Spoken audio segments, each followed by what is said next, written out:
हैं कि आने वाले समय में फेफड़ा प्रत्यारोपण में भी देश बेहतर काम करेगा। किडनी ट्रांसप्लांट के भी यहाँ पे लोग हैं। ट्रांसप्लांट का क्षेत्र एक ऐसा क्षेत्र है, मैं आपको पहले भी रखा, कि जिसमें लंग्स की कोई बीमारी है, वो है लिवर की बीमारी है, किडनी की बीमारी है, हार्ट की बीमारी है, शुगर बीपी के मरीज हैं, प्रेग्नेंट माताएं हैं या दूध पिलाने वाली माताएं हैं। तो ये ग्रुप ऐसा है जो हर घर में मौजूद है।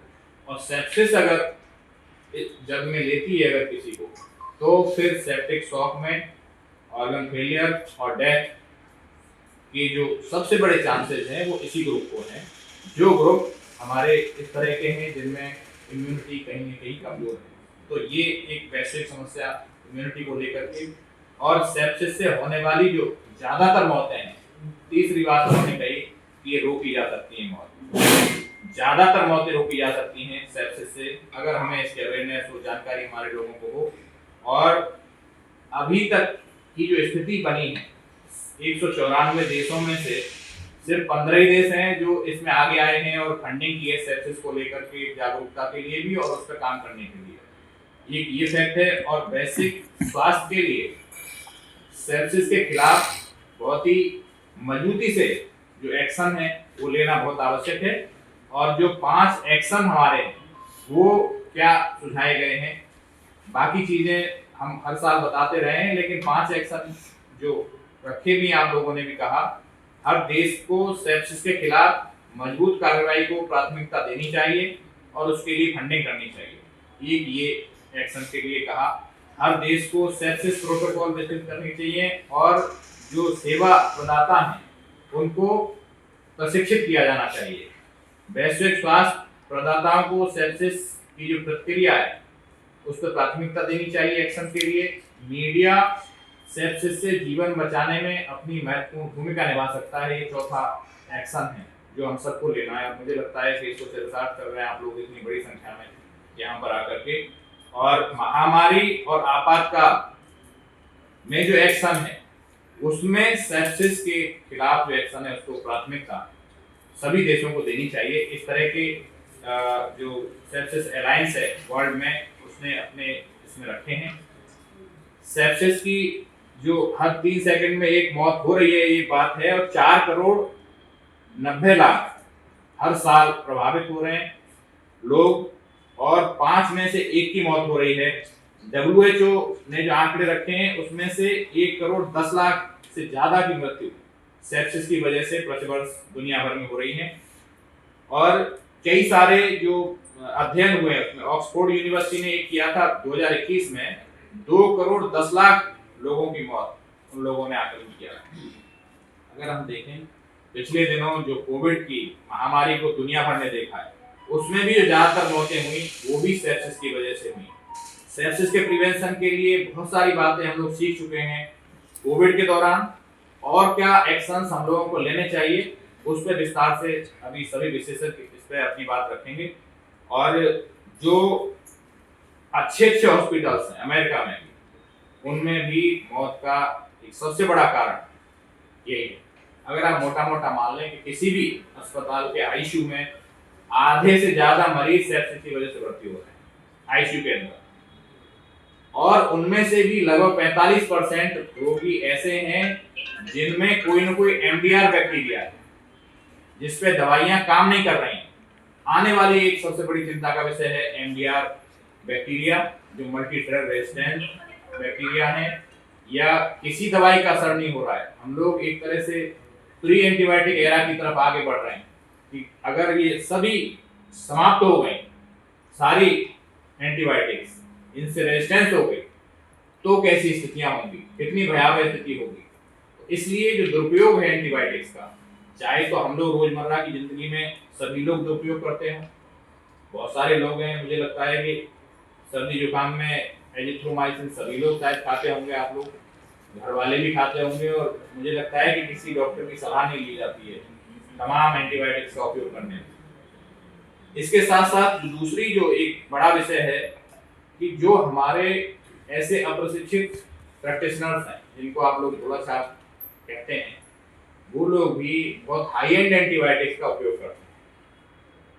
पहले जहां एक सामान्य एंटीबायोटिक से काम चल सकता है, वहां पे हाई एंड का इस्तेमाल करते हैं। और इस्तेमाल भी किस किस तरीके से करते हैं, आपको आश्चर्य होगा कि मैंने खुद देखा बचपन में।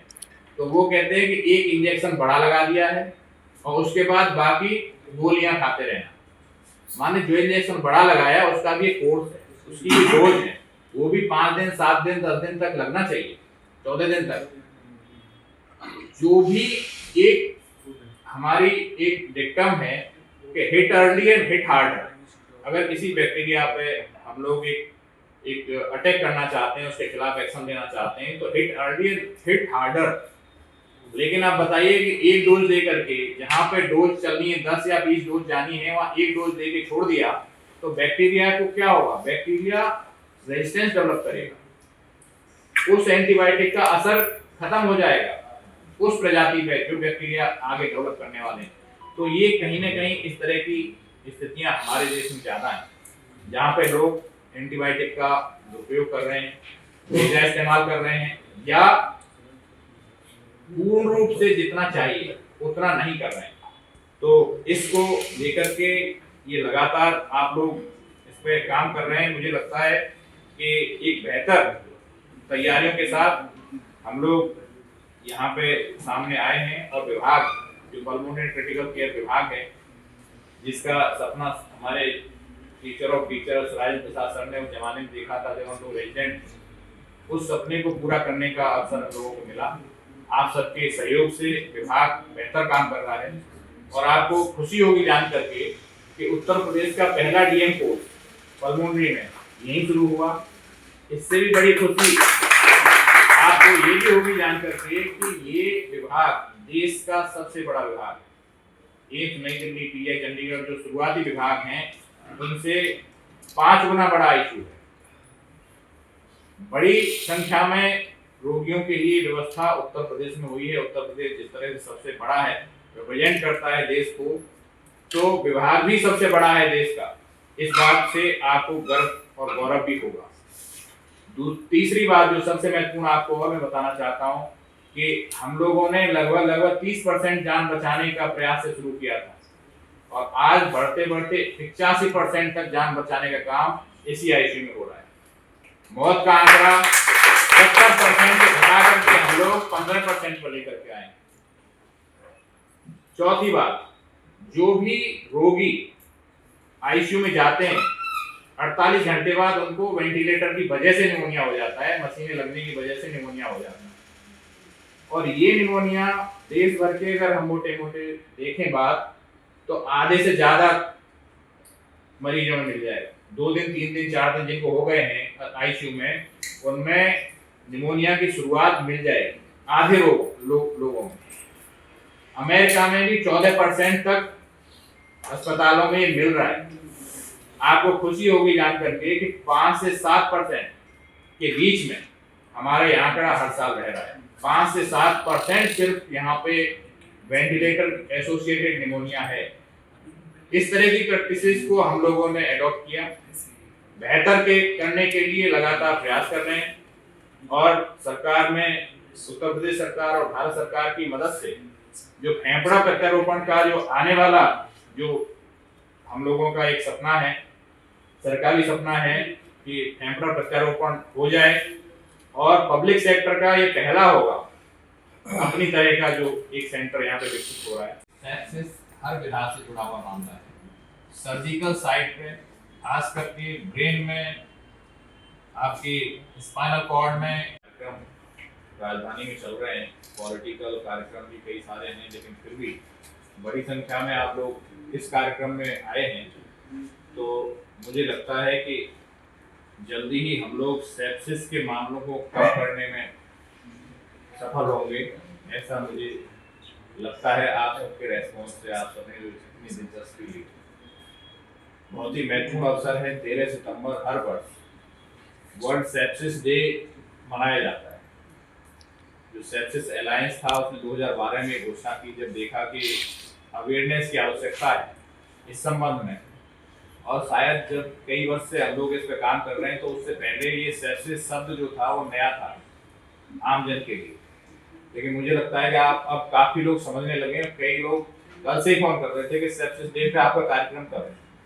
तो आज हम आपके बीच में हैं सभी वरिष्ठ लोगों के साथ में, हमारे टीचर प्रोफेसर राजेश प्रसाद सर, प्रोफेसर कुशवाहा सर हमारे टीचर हैं, राजेश यादव सर पीडियाट्रिक्स के प्रोफेसर हैं, जो अभी नेफ्रोलॉजी के करता हैं, किडनी ट्रांसप्लांट भी करा रहे हैं, आज भी ट्रांसप्लांट किडनी का यूनिवर्सिटी में चल रहा है, उसकी भी आप लोग अलग से जानकारी देंगे। विशाल पुनिया आप परमानेंट टीचर पहले विभाग को आगे बढ़ाएंगे नेफ्रोलॉजी, और अभी आप लोगों ने अलग अलग तरीके से लिखा, कई लोगों को जानकारी मिली, कईयों को नहीं मिली। सर्जरी में जो ऑपरेशन हुआ एक बच्चे का जिसमें जो गिर गया था रेलिंग पे और फंस गया था, उसका आधी रात पे अपनी माताजी का हार्ट अटैक की वजह से 3 स्टेंट पड़े सामने कार्डियोलॉजी में, और रात के 1 बजे से लेकर के सुबह 6 बजे तक ऑपरेशन करने वाले आधी रात में उस बच्चे की जान बचाने वाले डॉक्टर अंकुर बजाज जी।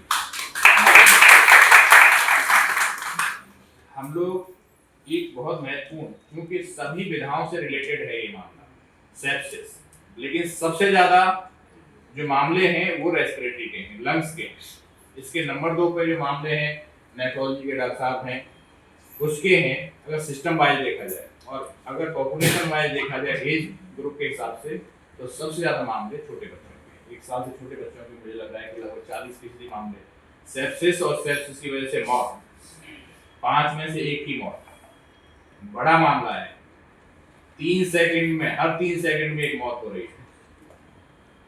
बड़ा बर्डन है अगर इकोनॉमिक बर्डन की बात करें दुनिया भर में सेप्सिस की वजह से, और बहुत हद तक सेप्सिस प्रिवेंटेबल भी है, और अगर अर्ली रिकॉग्निशन हो जाए तो ट्रीटेबल भी है।